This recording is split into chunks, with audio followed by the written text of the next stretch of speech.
안녕하세요. 정신분석의 뜰입니다. 우리 같이 페어뱅 공부하고 있는데요. 오늘은 페어뱅 그동안에 배웠던 이론 한번 요약해보는 시간 갖도록 하겠습니다.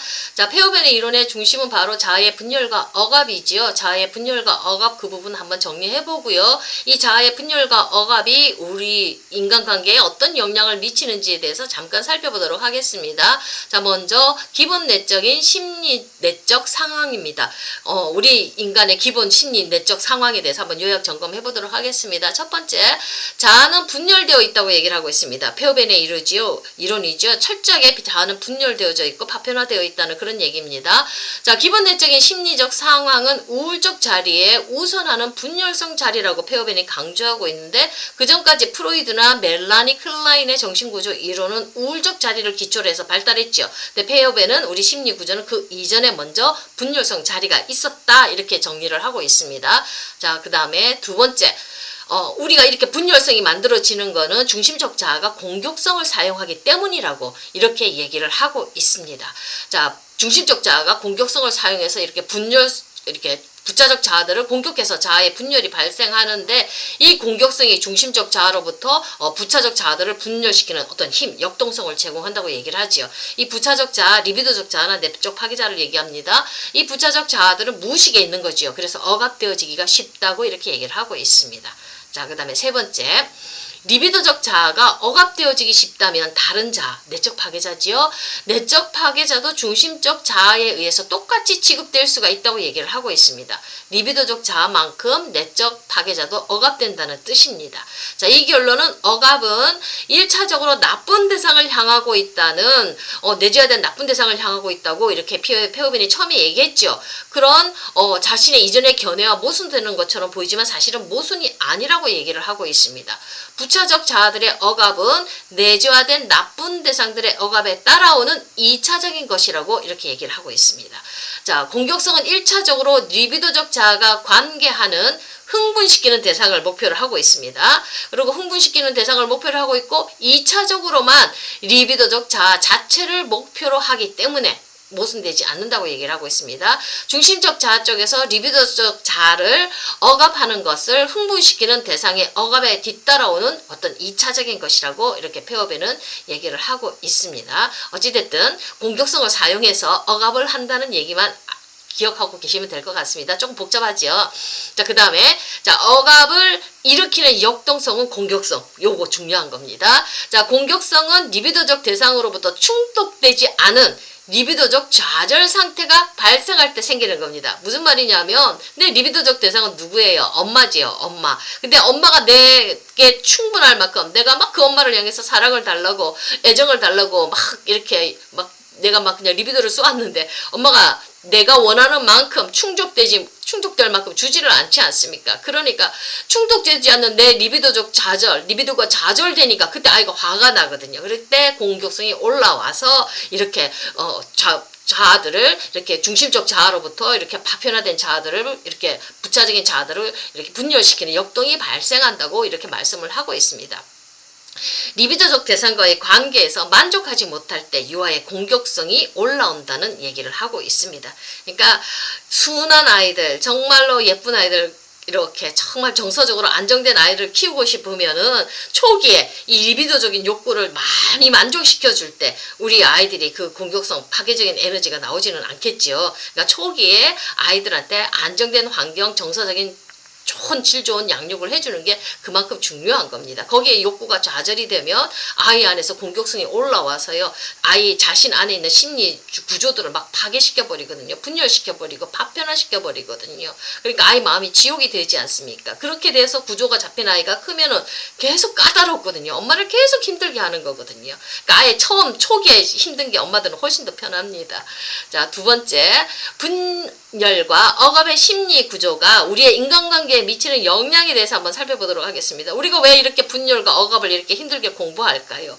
바로 이 내 내면에 있는 구조로 잡혀있는 이 심리 구조에 따라서 우리의 앞으로의 인간관계가 영향을 받기 때문에 그렇습니다. 자, 우리 엄마하고 처음 관계 맺었던 좋음과 나쁨을 통해서 우리 심리 내적 구조가 분열되어지면서 막 이렇게 억압되어지고 이런 심리 구조가 만들어졌지 않습니까? 내적 대상 세계가 만들어졌거든요. 요 구조를 따라서 우리가 만나는 새로운 사람들, 선생님도 좋고 친구도 좋고 남편도 좋고 애인도 좋습니다. 이런 사람들을 만나면 내가 처음에 엄마하고 관계 경험했던 이 대상관계가 그대로 패턴이 발생이 되어진다는 얘기입니다. 참 무서운 얘기거든요. 어렸을 때 엄마하고 경험했던 그 내적 대상관계의 패턴이 그대로 새로운 만나는 사람들 속에서도 그 관계 패턴이 만들어지기 때문에 우리 운명이라고 얘기하고 팔자라고도 얘기를 하는데 사실은 내가 만들어 나가는 거거든요. 그러니까 좋은 대상관계를 많이 경험했으면 난 앞으로 좋은 사람을 많이 만나는 구조로 들어가는 거고요. 막 파괴적이고 나쁜 그런 대상관계, 내 리비도적인 욕구를 좌절시키는 그런 나쁜 대상관계가 내 안에 무의식 안에 있다는 건 어떻습니까? 참 불행한 일이지만 나쁜 사람하고 만날 수 있는 확률이 높다는 거거든요.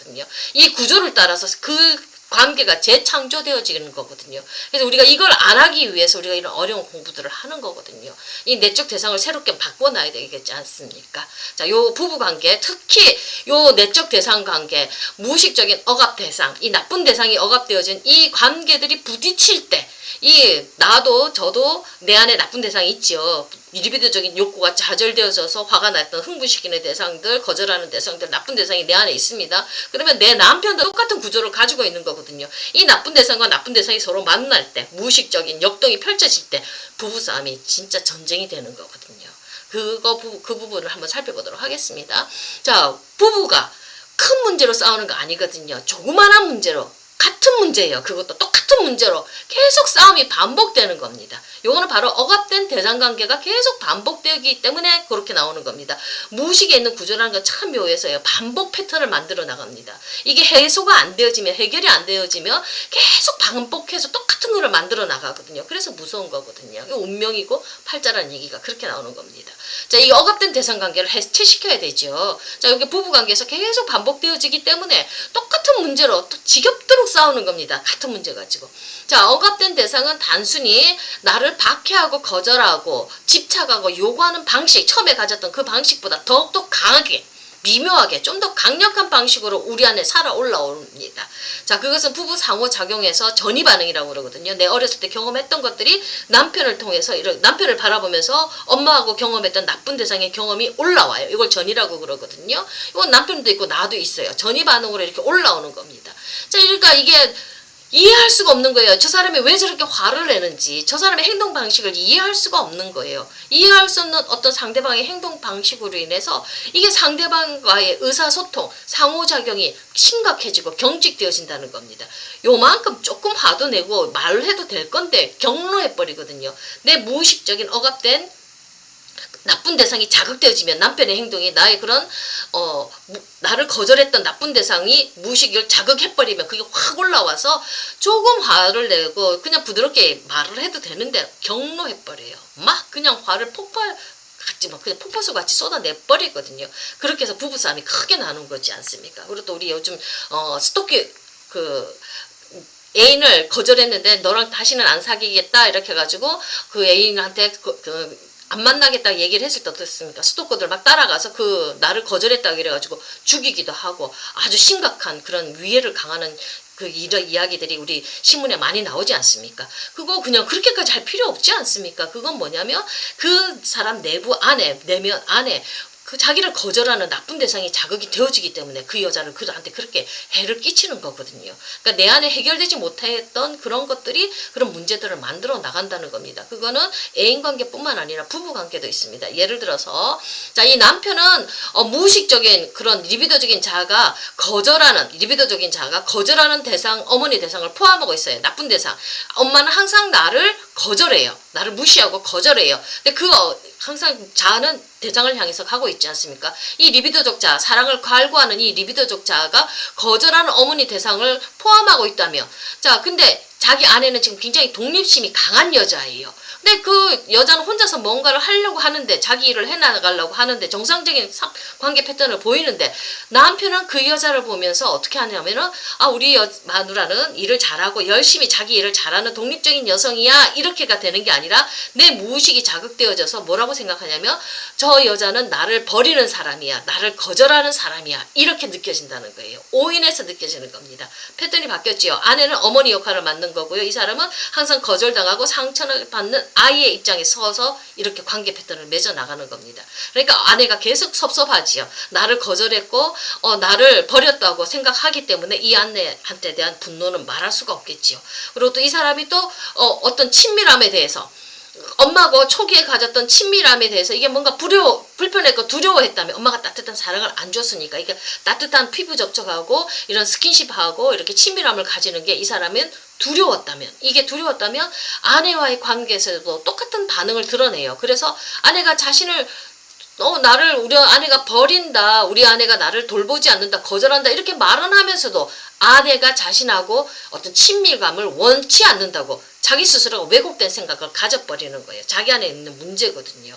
그러니까 아내를 거절하는 대상으로 경험하는 것도 그 다음에 이 아내가 자기하고 친밀함을 원하지 않는다. 이렇게 스스로가 왜곡된 생각을 가지는 것도 자기 안에 친밀감에 대한 불편한 어렸을 때 경험들이 쌓여져 있었기 때문에 이 사람은 그렇게 현실을 현실대로 정확하게 보지 않고 오인해서 바라보게 되는 거지요. 그러니까 아내를 정확하게 바라볼 수가 없는 거예요. 위험하고 힘든 상황입니다. 근데 또 아내 또한 어떻게 갔느냐면 이 여자도 또한 자기의 나쁜 대상이 무의식이 있을 거 아니에요. 근데 이 여자는 어떤 그런 반리비도적인 그런 그 대상이 있느냐면 화내고 폭력을 휘두르는 나쁜 아버지인 거예요. 성내는 아버지인 거예요. 포갑적인 그런 아버지인 거예요. 이런 나쁜 아버지에 대한 그런 내적 대상이 가지고 있기 때문에 이 여자는 어떻게 되겠어요? 거기서부터 계속 독립하고 도망가고 싶은 그런 소망을 경험할 것이죠. 달아나고 싶은 거예요. 그러니까 남편이 화를 내고 짜증을 내고 그러면 계속 자극되죠. 이 남자로부터 계속 도망가고 싶은 거예요. 어렸을 때 내적 경험이 나쁜 남편, 나를 화내고 나에게 화내는 아버지의 경험이 오버랩이 되어져 가지고 이 여자는 어떻게 했어요? 어렸을 때 경험이 같이 오버랩 되니까 계속 이 남자로부터 도망가고 싶겠지요.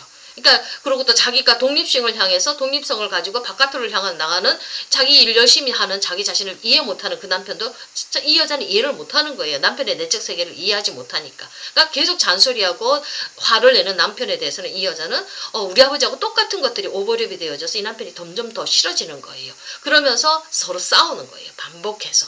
그러니까 무의식 안에 갇혀 들어있었던 이런 서로 간의 나쁜 대상들이 이렇게 부부간에 이렇게 얽히면서 이런 것들이 얽히기 시작하면 요게 풀어나가기가 굉장히 어려운 거거든요. 언어로 사용해서 성인이기 때문에 언어로 의사소통해서 서로의 불편한 점을 해결해 나가면 되는데 미숙한 부분이 걸려있을 때는 감정적으로 대응하는 거거든요.